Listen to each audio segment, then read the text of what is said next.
Desde tiempos ancestrales, los humanos han tenido la necesidad de contar sus historias. Siempre ha sido característico que todos los adultos ofrezcan su sabiduría a los más jóvenes, y esto lo han hecho inicialmente a través de la transmisión oral. Esa sesión de sabiduría trataba básicamente de conservar sus costumbres y su idioma, y de enseñar a los más jóvenes las normas éticas y morales de la cultura en que vivían. En muchas ocasiones, este acto se basaba en contar sus historias, en relatar hechos que supuestamente habían ocurrido en realidad, pero que realmente estaban basadas en los seres mitológicos. Se transmitían siempre de manera oral y de generación en generación, hasta que se convirtieron en cuentos cuyos personajes y acciones tenían un determinado significado.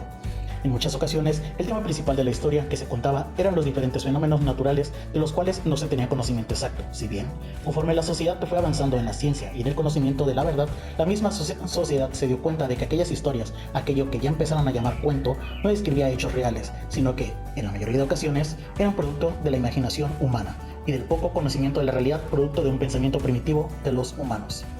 Muy bien, entonces, empecemos.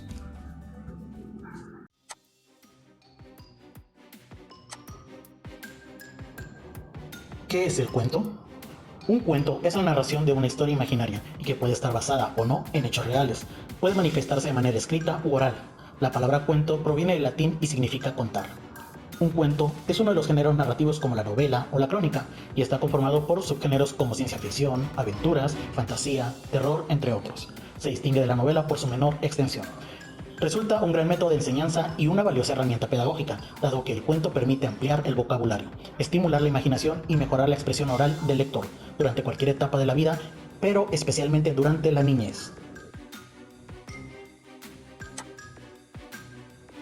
Muy bien, ahora veamos las características. Entre las principales características de un cuento se destaca que puede estar narrado en primera, segunda o tercera persona. A diferencia de la novela, es una narración breve con trama simple y pocos personajes. Mantiene la misma estructura que una novela, tiene una introducción, un nudo y un desenlace. Causa emociones en el lector u oyente de manera rápida.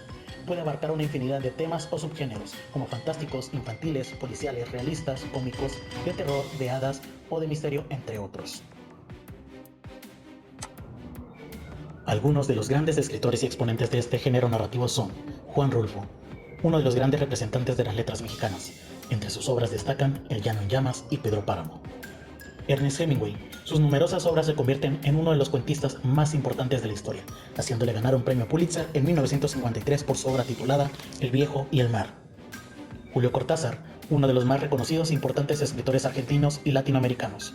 Obras como Bestiario, Octaedro y Un tal Lucas le han consagrado como uno de los autores de cuentos más destacados. Los hermanos Grimm son en realidad Jacob Grimm y Wilhelm Grimm, de origen alemán y viviendo entre finales del siglo XVIII y principios del XIX. Son hoy en día grandes representantes de la escritura de cuentos y relatos breves. Seguro que conoces Blancanieves y los siete enanos, La Cenicienta, La Bella Durmiente, La Barba Azul, El Gato con Botas, Hansel y Gretel, Rapunzel, Pulgarcito y Juan Silviano.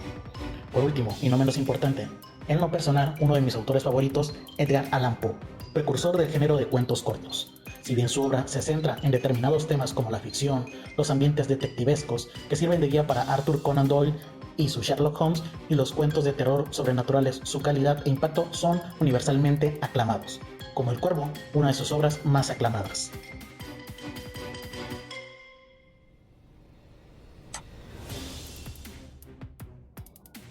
Veamos los tipos de cuentos.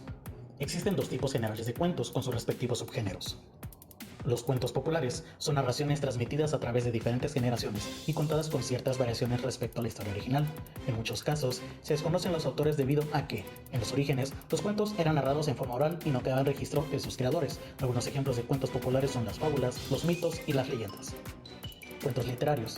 Consiste en narraciones cuidadosamente elaboradas y con una intención determinada. Son producto de un riguroso trabajo del autor, capaz de crear una historia con un clima particular que genera emociones en un público específico. Por ejemplo, no es lo mismo un cuento para niños que uno para adultos. En esto entran los autores que acabamos de mencionar anteriormente.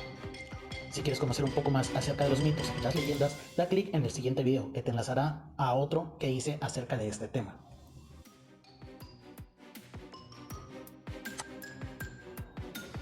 Estructura. Un cuento se caracteriza por mantener la siguiente estructura. Introducción. Describe el escenario y una pequeña presentación de los personajes, además que evidencia el tipo de narrador y cómo será contada la historia, si respeta la línea de tiempo o si ocurre de manera atemporal. Desarrollo o nudo. Detalla la trama de la historia a través del desarrollo de los conflictos y las secuencias de acciones de los personajes. Desenlace o final. Describe la resolución de los conflictos y de las acciones que tuvieron lugar durante el desarrollo y puede plantearse como un final abierto, trágico o un final feliz, entre otros.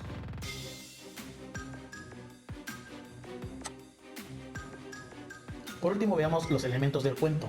Todo cuento tiene determinados elementos. Por ejemplo, los personajes son quienes realizan las acciones de la historia y pueden estar representados por personas, animales, objetos, entre otros. Además, se categorizan como personajes principales, en los que se centra la trama, secundarios, en los que aparecen de forma reiterada o en ocasiones. Por último, los terciarios, de menor importancia, que aparecen una o muy pocas veces. El narrador es quien da a conocer la historia y todos sus detalles. Puede contar la historia de diferentes maneras, desde el lugar del protagonista, en primera persona, o desde el lugar del omnisciente, que conoce cada detalle de lo sucedido y lo narra de manera objetiva. Las acciones son los acontecimientos que llevan a cabo todos los personajes. Suelen ocurrir en un determinado tiempo y lugar y son las que dan curso al cuento, desde los enredos hasta las develaciones de las historias. La atmósfera es el clima que adquiere la historia, que puede ser de tensión, de placer, de temor, familiaridad, entre otros. Está asociada con el ambiente en el que ocurren las acciones y con las emociones que pueden generar en el lector. Por último, el tiempo es la duración de la historia, que puede ser de tan solo unas pocas horas, días o años, además de que el paso del tiempo condiciona o altera el rol de los personajes. Bueno, espero que el video haya sido de su agrado. Gracias por su atención y hasta la próxima.